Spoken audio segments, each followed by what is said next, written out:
Hello, hello, hello, everyone. Thank you for tuning in. This is Jaylee's Corner. I am, of course, Jaylee, and this is my review for Love and Hip Hop Hollywood. This is season four. Damn, season four? Season four, episode two. And let's get this out the way. First things first, if you have not subscribed to my channel, please take a moment to subscribe. It does not cost you anything.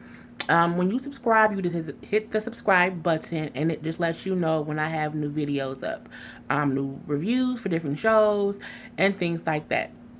You can also share my videos. You can also like the video. And there's also a comment section at the bottom you can put in comments.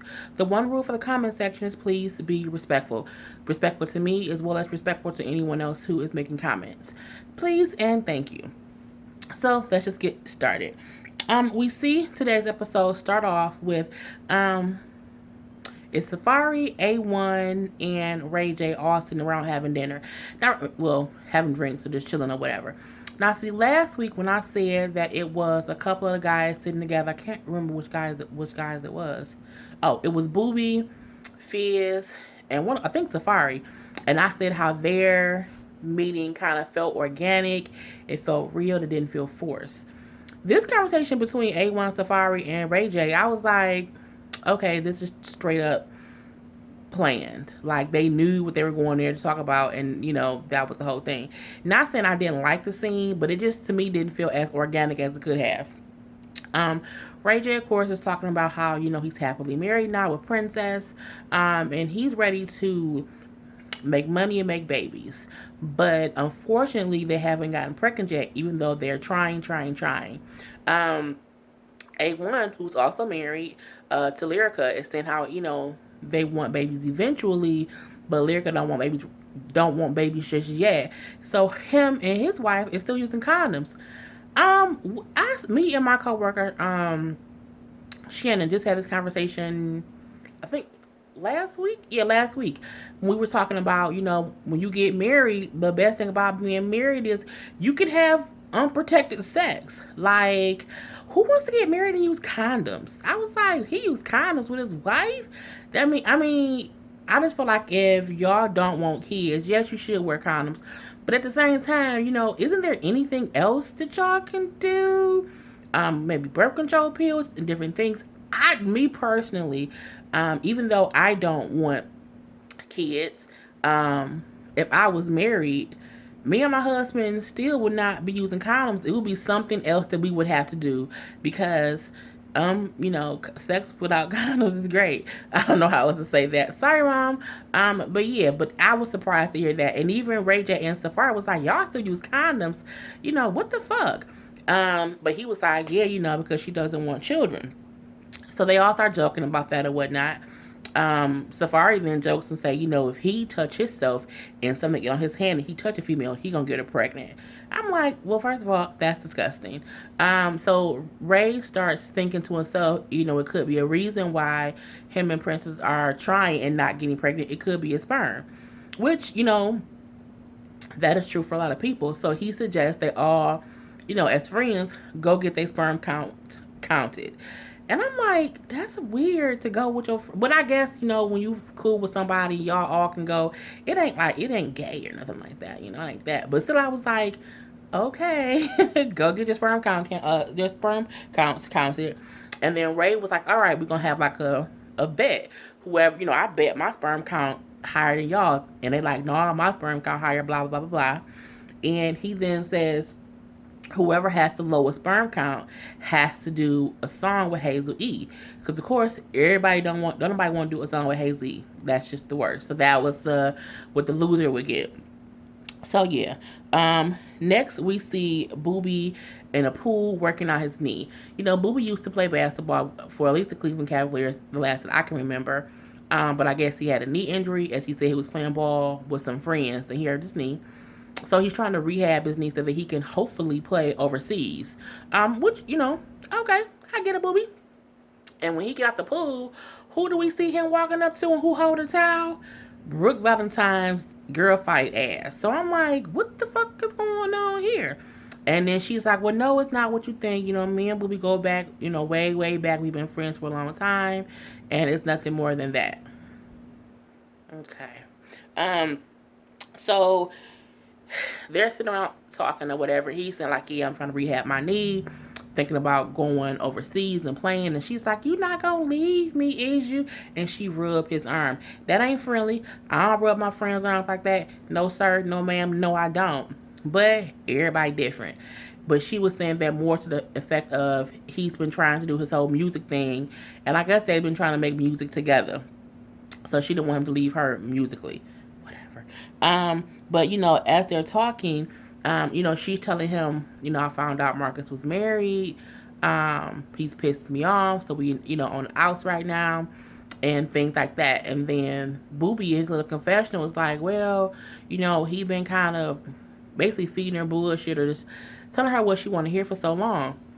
Let's see, what I didn't understand from what Booby started saying, he went all into saying, if Marcus knew how good of a woman Brooke was, he wouldn't be out here, bullshitting around. He would, hurry up and make her his wife. But you weren't saying that when you was fucking other girls behind Keisha back. She gonna talk up another woman and say a man should be grateful to have her, but you cheated all up and down the aisle in basketball court on your damn wife. You didn't say that about Keisha, even though in his stuff when he talks with Keisha, he does admit his faults and how he fucked up. I completely get that, but you can't be acting like, oh, she's such a great person. That person should know what to do. He could be just like you. The same way you was fucking over Keisha, he fucking over Marcus fucking over Brooke. So, whatever. Brooke should be smart enough to leave. I mean, Brooke being dumb, point blank period. She do deserve, every woman deserves better. But if you're gonna be an idiot for a guy, then you're gonna be an idiot for a guy. That's how I feel. And she knew he was married before.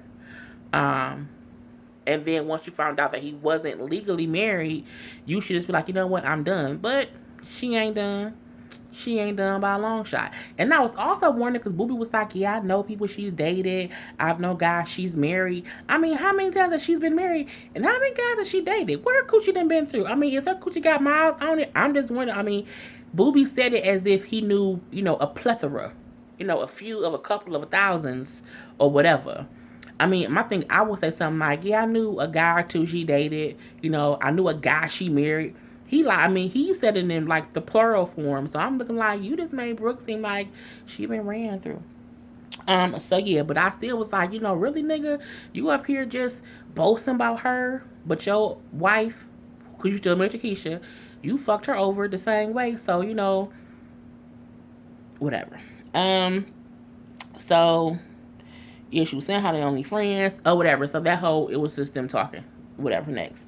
We next see Moniece and she on the beach. And she on the beach, I think who was all there? Moniece was there, Zell was there, Moniece's girlfriend, I think the person name is AD. We see Nia Riley was there, and Masika was there. And they're trying to tell Masika about the whole escapade situation, fight drama that happened when she wasn't there.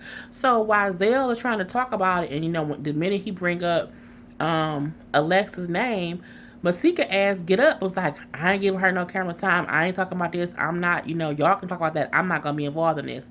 And she got up and walked away. Masika, do you have the Jocelyn Hernandez syndrome? Do you think that you don't have this? I mean, when she got up first, I'm like, okay, that was weird, but maybe she just mad and she don't want to deal with it. But Zell does. I mean, no, Moniece keeps talking about what happened, and at this point, she's telling AD and she's telling Nia, who wasn't there, what happened. Masika ass wrapped up in a blanket, walking down the street walking down the beach as if she's not even listening to them. Moniece also goes in to say in her confession, she's saying, well, I think the reason that Alexis, Hazel E, and Nikki have a problem with Masika is because she fucked all their boyfriends. Which is true. She did fuck all their boyfriends. Whether the guy was saying he was single or not, you fucked them girls' boyfriends. Point blank period. So for Hazel E, Masika was fucking with Bird. For Nikki, Nikki Baby, Masika fucked with Marley Marl back on season 1. And then for Alexis, Masika had a baby with Fetty Wap. So, they were saying the reason that all the three ladies have an issue with her and they're kind of, teaming up you know what I'm saying, against hers because she did the exact same thing to all of them or all of them. I mean, Masika, you do have a tendency to fuck other people's boyfriends. I mean, you do have a tendency to, in some way, it's always you, another girl, and the dude. I mean, if I mean, that can happen maybe once. But if three consecutive times in a row, the guys you've been dealing with were dealing with someone else, I mean, if I was a female, I would have an issue with you too. Hmm. Um, so yeah, that whole. I mean, the conversation barely happened because again, Masika didn't sit there to have a conversation, so it kind of ended pretty quickly with them just talking amongst themselves and leaving it at that. The next conversation we see Marcus talking to Brooke, and he's saying, he did not know that he wasn't legally divorced. He thought everything went through. I guess some signatures didn't happen. He lying. He didn't realize that he wasn't still legally married. He's lying. And he then presents. I'm sorry. You know what I'm saying? You didn't deserve that. I should have fixed it. And once I figured it, this is my voice as I'm not his voice. Once I figured it out that things, I wasn't really divorced. I was trying to get it fixed without telling you. So I was wrong about that. Anywho, he then presents Brooke with an envelope. Like, here, this can be for us to start over. And what does he present her with? I guess it's the legal divorce papers. They didn't show the divorce. They didn't show the papers. They showed her looking at some paperwork. And again, I'm looking for the goddamn divorce decree. But whatever. And she's like, oh, okay. And he looking at her titties the whole time. I would be like, dude, we need to have a civilized conversation. You can't be looking at my titties right now. Like, that ain't the point of what we doing right here. But not Brooke. She like, you looking at one or you looking at both of them? Bitch, come here. And then she's kissing on him. The ink barely dried on the damn divorce decree, and you already kissing on this man as if he wasn't somebody's husband 2 weeks ago. I mean, damn, bitch, just calm down. He ain't going nowhere, we guess, but we don't know that either. Anywho, now she all happy because he gave me the divorce papers and he divorced and he my boo boo now. We shall see. Next we see, well, I don't even want to talk about this. Keyshia Cole met up with Too Short. They're both from Oakland. Too Short is the OG. You know what I'm saying? Bitch, I'm sorry. I got a little ghetto for there. But, her talking to him, it was just her. I'm gonna say her. He gave her some good advice. He was like, look, stack your, I told you before, get your money together, stack your bread, be a mother to your son, continue being a good mother to your son. And it's a good thing that you and Booby are able to co-parent so well. She then lets the birds step out the cage that her and Booby still live together, which Too Short didn't know. And Too Short cracking all kind of jokes. Like, okay, well, when he had girls over, they fucking, I mean, a job room's, further enough away to where you don't hear the girl moaning. And she's like, well, no, he can't have guests over there. But he been living there for a year. And Too Short is just like, well, is y'all still fucking? What's going on? And he laughed because, I mean, it's funny because he like, I didn't know y'all have been living together for a year, even though y'all not together. And then he asked her a good question, like, well, do you want, to be divorced? Do you want to be with him? And she's like, no, I think we need to have that conversation because I do want to get this divorce over and done with. So that's all their whole conversation was. We do see the guys went to the sparring clinic. I thought this was just funny. A1 invited his wife, Lyrica, to come. Did not tell her where they were going, but he had her meet him there, not knowing that Safari and Ray J was going to be there too because they're giving their sperm that day. So when she come in, they like, what you doing here? We could have invited her. Ray J said, I could have invited my wife too. And she's like, no, what y'all doing here? A1 told me to meet him here and to dress cute and that we was going out to dinner. He was going to feed me. So you going to feed me at the sperm bank? Really? At the sperm clinic? See, that's that bullshit. And he was like, well, no, I want my wife here to, check me off. And I'm like, well, I guess, what I'm saying, some people might not want to, especially if they have a wife. And I think if my husband was, going to do that, I would come and help in whatever way I needed to help. So I thought that was kind of a little funny thing. I still think 3 men going to jack off at the same time is just weird. You know what I'm saying? I would prefer if, let's go one at a time. Like, I don't want to know we all doing the same thing at the same time. That's just a little bit, different. But whatever. We then see Zale meets with Alexis. Now, I love me some Zale. I think he's a he's a petty champion of the United States, just like me. And I like Zale. You know what I'm saying? I think he's entertainment. But anyway, he's meeting with her, and Alexis says, I guess she called the meeting with Zale, and she says, I'm trying to meet up with Hosika. She keep calling her girl Hosika. She ain't called her girl Masika not one damn time. She keep calling her Hosika. But she's basically saying, like, yeah, I'm here to talk to her. Yeah, I came all this way to confront her because, she fucked my man. She then had a baby with my man, and we've never discussed it. First of all, I don't need to have a conversation with a chick who fucked my man and have a baby by him if me and him ain't together. Because clearly he ain't shit. So if I ain't with the man and you ain't with the man, why do we have beef? Like, I ain't going across the country to talk to no bitch who fucked my... What?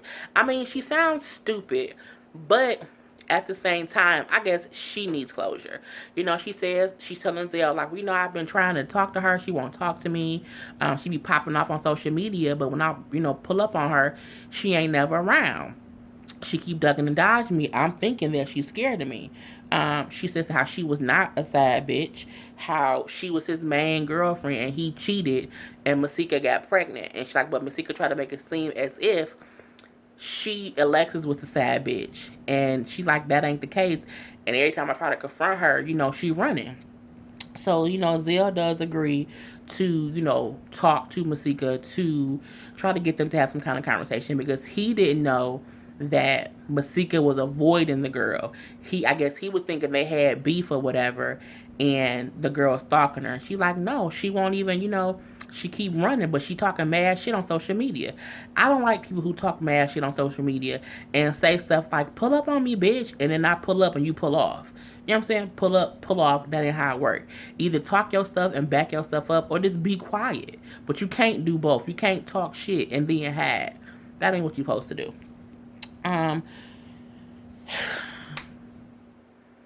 Chanel West Coast from the Rob Dyrdek show. I don't like her. I think it's her voice that I don't like, and she irks my nerves. I just, whatever. But, she's like, I'm a singer, I'm a rapper, and I'm having a single release party. And she's playing the same song that she performed somewhere else, I think on Rob Dyrdek's show. And I still, I can't get behind it. We then see that Nikki is saying how she knows Chanel West Coast. I think it's a dumbass name, too.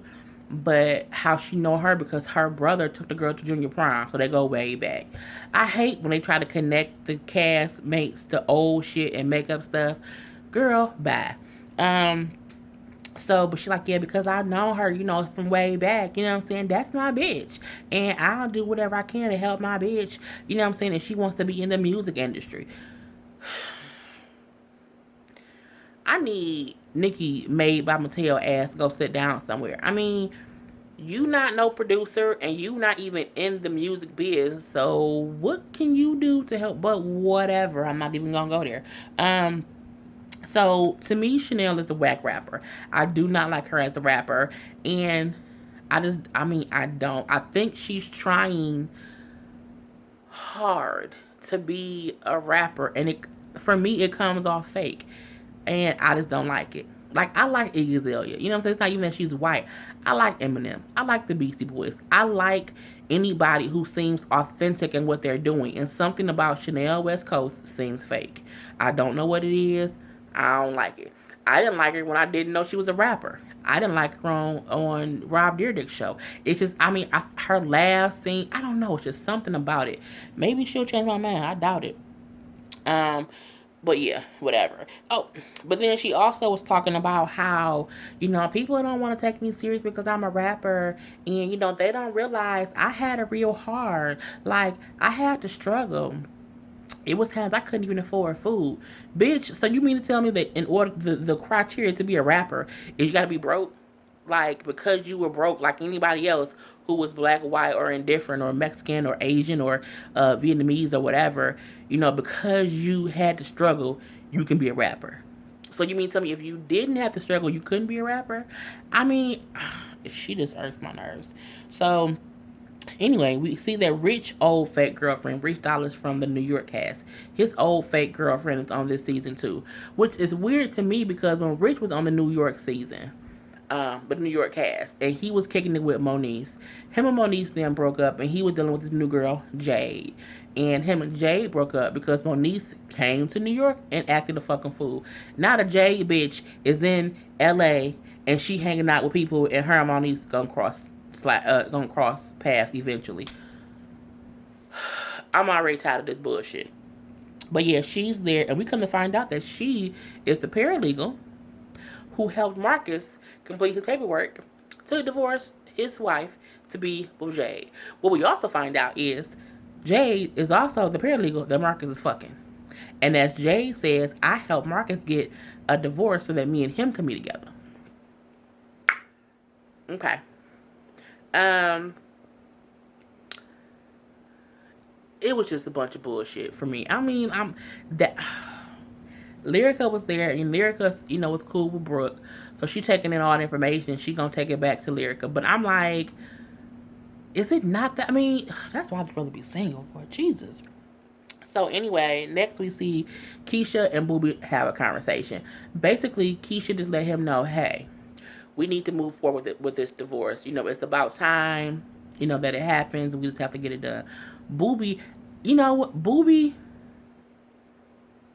owns his fuck ups, and he was owning the part he played in the demise of their marriage. Because when she said that, he then sat down and said, so, what I'm saying? I just want to thank you because, after all the bullshit I pulled on you, as bad of a husband as I was to you, you didn't turn your back on me. And when I had a hard time from when I left the league, I was in this bad place, mentally, spiritually, physically, whatever. I was in a dark, dark place. You said, forget all the shit that you did to me. That's all water under the bridge. I'm going to be there for you. He then said, for that, I am forever indebted to you. Now, that's a real man. To say, I fucked up royally. I was in a bad spot. I did horrible things. And you still helped me. And for that, I can never, it was a real honest conversation. It was real feelings. You can tell how thankful he was that they are still able to. And he's like, you let me, we co-parent good. It ain't even about their relationship. As husband and wife, it's just two people who have a child together. And Keisha said, the best part of us is that we got DJ, our son, and I think that's wonderful. And she then also she cried a little bit because she was like, no one's ever told me that, because what he basically told her was, you saved me, basically, and for that I'm forever in debt. I mean, that's some amazing shit to say to someone, and for someone who's never felt that type of love, unconditional love, not sexual, not physical, just a connection between two people of, I love you so much for being there for me, and I'm so sorry for what I did.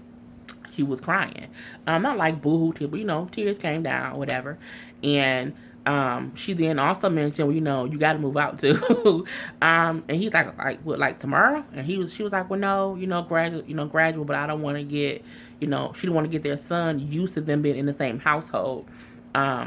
Because, daddy got to move out because mom and daddy ain't together.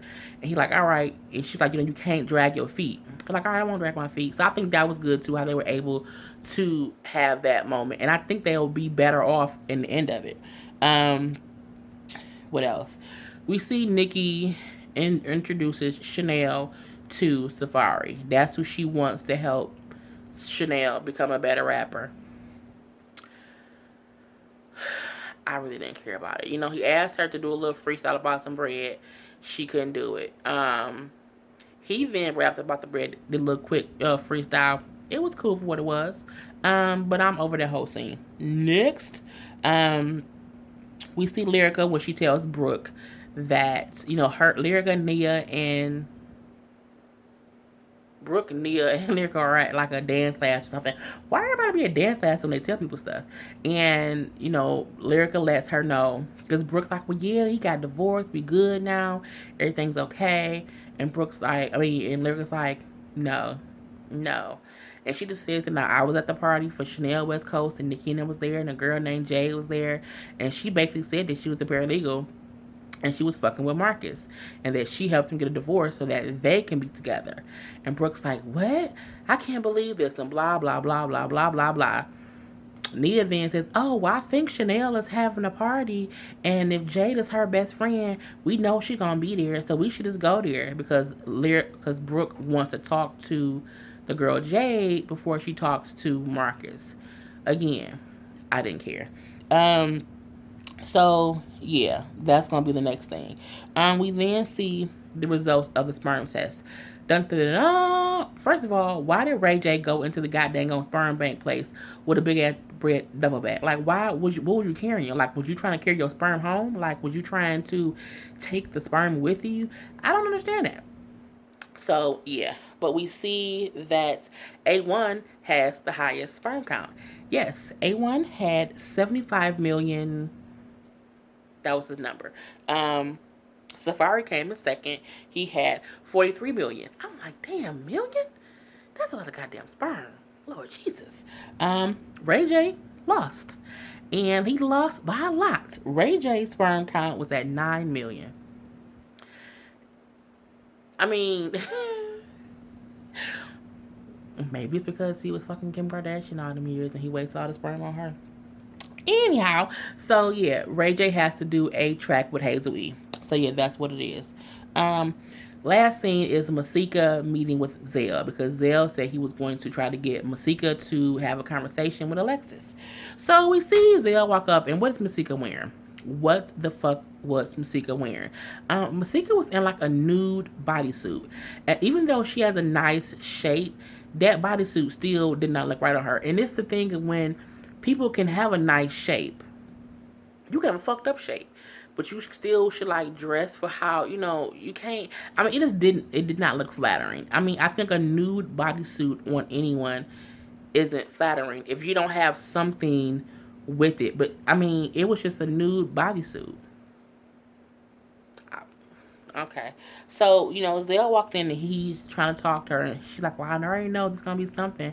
Cause whenever I can see your whole grill, you finna say some crazy shit. And he's talking and he's literally getting tongue tied. And then he mentions Alexis's name. And the minute he mentioned Alexis's name, like he didn't even say less, he just said, I was talking you and Alexis. She was like, no, I done told y'all I ain't doing this shit. I'm not doing no things like this. I'm not giving that bitch no airtime. She walks out and like, take my mic off. She flips out. Again, Masika, do you have Jocelyn Hernandez syndrome? We already know that Hazel E got it because she thinks she the baddest bitch in Hollywood. So we know she got partly of the Jocelyn Hernandez syndrome. But you got that shit too because you keep not wanting to talk about something that's in your life going on. It's a fucking reality show. Okay? It is a reality show. Part of your reality is you got pregnant by that girl man. Now, production was fucked up for bringing that girl on the show, but this is your bed and you have to lie in it. So, she's getting all upset. Take my mic off. You can call my lawyer. I don't give a fuck. I ain't doing this shit. Y'all ain't gonna keep playing with me. Again, it was straight up Jocelyn Hernandez syndrome. And I'm looking like, bitch, get over yourself. It was just crazy. And Zell trying to just have a conversation with her. And she just not listening at all. And, Zell trying to talk to her and he's saying like, look, this is your fight. But I keep getting involved in your fight. Like I got, a person drinks thrown in my face because I'm trying to stand up for you and you won't even stand up for yourself. And she like, I told you, if she want to talk to me, she can talk to me off camera. And Zell like, but you won't talk to her off camera. When she tried to talk to you, you ain't nowhere around. But that bitch can pull up on me. And he was like, she did pull up. And you wasn't there.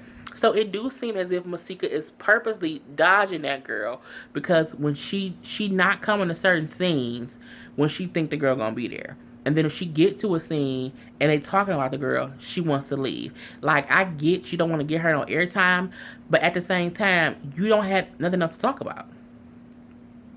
You don't. You're boring. Like, and I don't even mean that in a rude way, but I'm like, That's your storyline this year. Other than that, you haven't been on the TV. I mean, you haven't been on, in the scene. So she kept getting mad at Zale and yelling at him, and she's like, well, if that's your issue, he like, no, it ain't my issue. It's your issue. I'm trying to, get it all figured out. And Zale, like, he was getting frustrated because then she was like, season one, bitch. Meaning, I have been on here since season one. I don't have to shoot a scene with anybody. I don't have to talk about stuff I don't want to talk about. Basically, Jocelyn Hernandez syndrome. And my petty, petty buddy Zell was like, oh, okay, bitch, season one. He was like, get your dirty ass heels, bitch. Maybe he didn't call her a bitch. But he did say, bitch, I'm saying bitch, not him. He like, your heels dirty anyway. Clean them heels off. Your heels are so dirty. And sure enough, they show her shoes and her feet. And her shoes are dirty. And that made me chuckle. And then he was like, bitch, you don't even have a budget. You don't even have a budget. I got bitches who can drag you. Now see, what you can't do is try to pull rank on someone who's petty. Because if all you have to say is season one, I ain't shooting no scenes, they gon' kill you with their petty comebacks. And him telling the cameras to get her petty shoes on camera, and they zoomed in, bitch, I laughed like, oh my god, her heels are dirty. And it kind of did look like some old shoes. And the fact that she had on that fucking nude onesie, it didn't make it any better. Like, she couldn't even sashay away cute because she looked, like a little cheap. As Zale said, you're not cheap, you look cheap-ish. And she looked cheap-ish walking away in them dirty-ass heels. And, I can't wait to see how he reacts to her the rest of the season. Because right now, they're not the best of friends. So, and that's how the episode ended. So, thank you for tuning in. This was the review for Love and Hip Hop Hollywood. Next episode does look kind of good because they do show Brooke confronting Marcus and the girl. So we shall see how that goes. So, until next time, I am Jay Lee. This is Jay Lee's Corner. I hope you enjoyed. Please remember to subscribe to my channel, to share my videos, to like my videos, and be respectful in the comment section if you make a comment. So, until next time, people, peace.